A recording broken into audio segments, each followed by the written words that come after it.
Hey guys, welcome back to Code Chunks. In this video, I'm going to be walking you through JavaScript operators and how to use them. So let's get started. Okay, so in JavaScript, there are four main types of operators. There are arithmetic operators, which are basically used for math, comparison operators, which are used for comparing items in JavaScript, logical operators basically helps you chain operators together, very simply speaking. And there's assignment operators, so something that you use to assign something to something else. I'll be walking you through all of them, and we'll start with arithmetic operators. So I'll start off with addition. Addition is just what it sounds like. It's just adding two numbers together. So let me just demonstrate that real quick. I'm going to be typing console.log, so that way we can log this. And we'll just do 1. And then for addition, it's just the plus character, and then 1. And so here we see that it says 2, right? So that's what we expect. 1 plus 1 is 2. For subtraction, it's just subtracting, so it's just the minus. So if we change this minus, or this plus rather, to a minus, it says 0. 1 minus 0, 1 minus 1 rather, is 0. Multiplication is using the asterisk.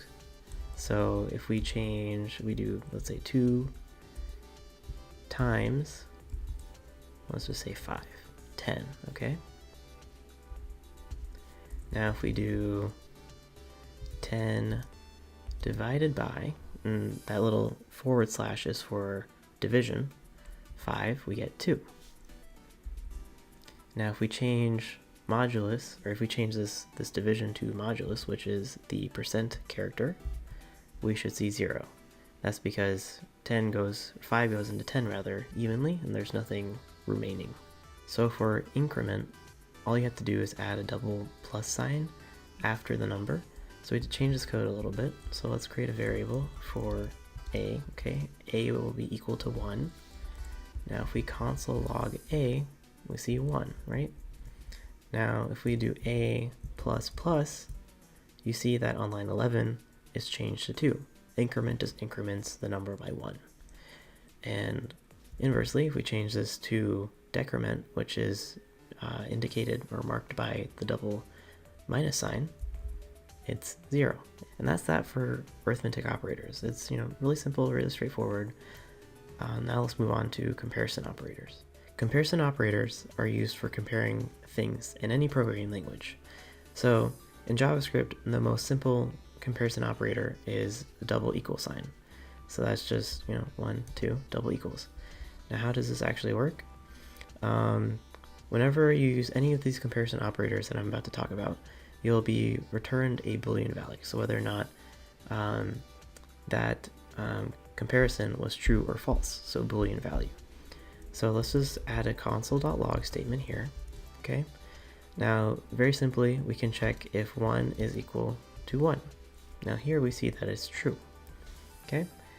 Now that just does a simple comparison. Now in JavaScript, there is something called truthy and falsy values. What does that mean? So you have 0 here, okay? And we have a string, an empty string, okay? The double equal sign comparison actually does some type coercion or type conversion behind the scenes for you. So 0 in JavaScript is falsy, and an empty string in JavaScript is also falsy. So what this double equal sign is doing is that it's doing some type coercion, and it's saying, oh, this empty string is false, and 0 is also false. So that means this operator right here, this operation, is true. Now there is something to go around this, and that's a triple equal sign. I know, very, very innovative. Now you see that it has changed to false. That's because the triple equal sign comparison operator doesn't do this type coercion. You have to do it before you actually do this, so that way 0 and empty string are false, and that will help you a lot, especially when you start writing more complex, I guess, or production grade JavaScript. Typically speaking, you never see double equal comparison anywhere in any production code, and that's just a best practice. The next comparison operator is not equal. What does that mean?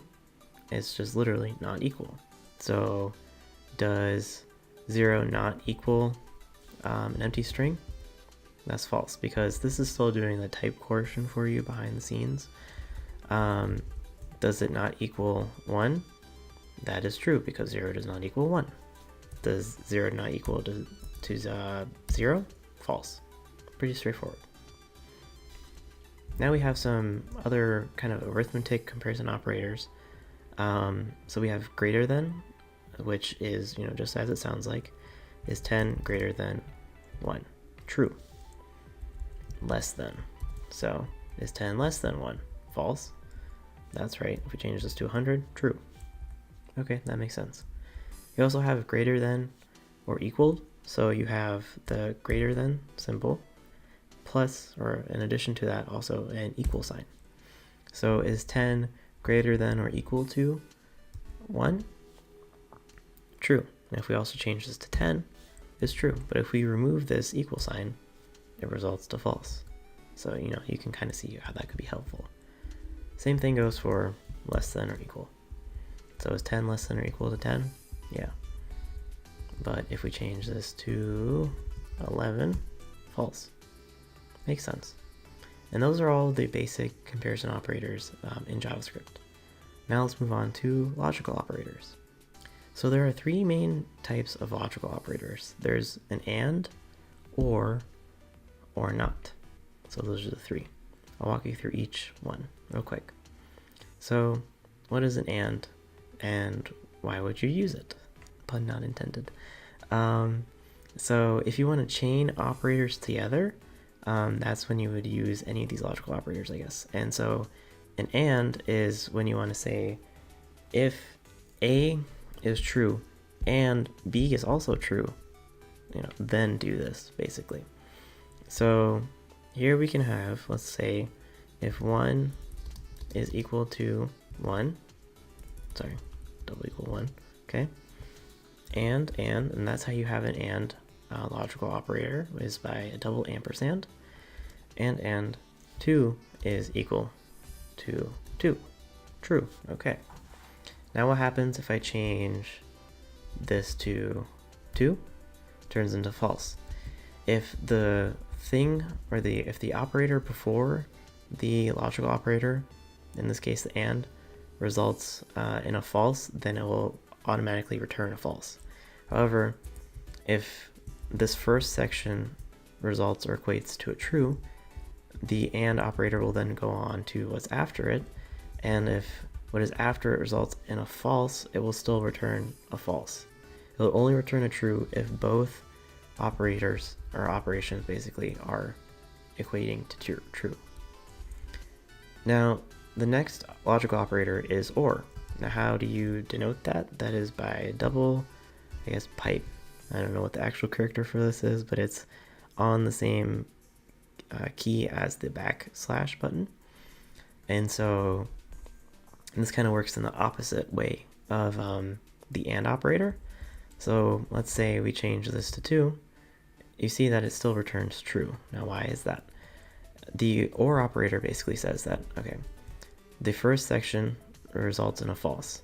So either this has to be true or this has to be true. Only one of these statements is true, so it still returns true. If both of them are false, it will return a false, obviously. But if the first one is true, then it only cares about checking the first one. It will automatically, just return true if the first item is true because of the or there. Lastly, we have not. So you kind of already saw this when we were going over the comparison operators for not equal. So not in JavaScript is just denoted by the exclamation mark. So I can just put this here real quick. So if 1 does not equal 1. So if I put this exclamation mark here, you'll see that false is returned. However, if I change this comparison to 2, right? Obviously 1 does not equal 2, but by adding this not operator here, we kind of flip that Boolean value basically. And that's all that's doing. And that's that. Now let's move on to assignment operators. Assignment operators are fairly straightforward. I'll briefly go over them. So whenever we create a variable, for example, use equal. That's an assignment operator, the equal sign. So a is now equal to 1. You can also have an add plus assignment operator.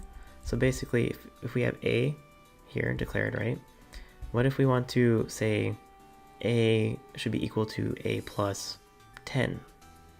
We can do a plus equal to 10, okay? And console.log a real quick, you'll see that it's 11. That's what this does. It grabs the value of a and then adds that to this, which in this case is 10. You can also do the inverse of this, so you can do subtraction. So now you see that it's -9, and that's that. And this can be applied to any of the arithmetic operators. So you can use multiplication, you can do division, modulus, and obviously increment and decrement. And that's all that is. And those are the assignment operators. Now there's one operator, I guess, and it's not really an operator, but I want to throw that into this video real quick because it'll help you kind of understand how this, I guess, helps out with using operators. And it's the parentheses. It's kind of used for, I guess, grouping operators or just grouping things in general. So let me just walk you through that real quick. So we'll have console.log, okay? So I'm going to break that into a new line, and that's totally fine in JavaScript.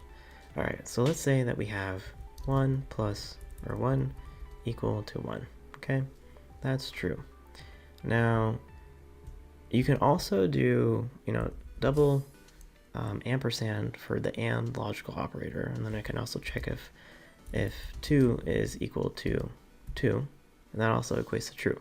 But say, for example, you had, multiple checks for,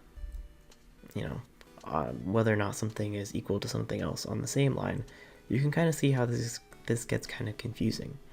So that's where parentheses kind of come in handy here, is that it helps you group items together. So you can say, if, this first section is true, or, this other section is true, or something like that.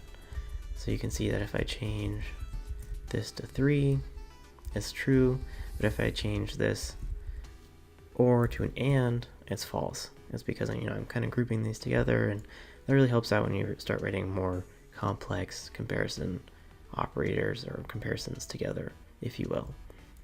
Now lastly, I just want to quickly mention something I should have probably mentioned at the beginning of this video, is that if you remember probably 4th, 5th grade math, PEMDAS, so for all of you math nerds out there, I'm with you. PEMDAS is basically the order in which the operators have priority. So PEMDAS is just an acronym for that. So that's parentheses, exponent, multiplication, division, addition, and subtraction. And so that's the priority or order basically that JavaScript follows for priority of operators.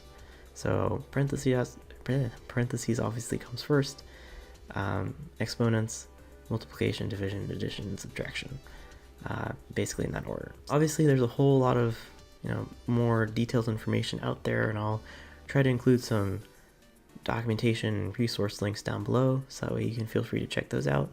But hopefully this video gave you a good start on what JavaScript operators are, how to use them, and I encourage you to go around and play with them on your own to get a better understanding of them. So that's that for the video. Make sure to like and subscribe. Leave a comment down below if you didn't like this video, if you want me to make a video about something else, and keep an eye out for future videos. Bye!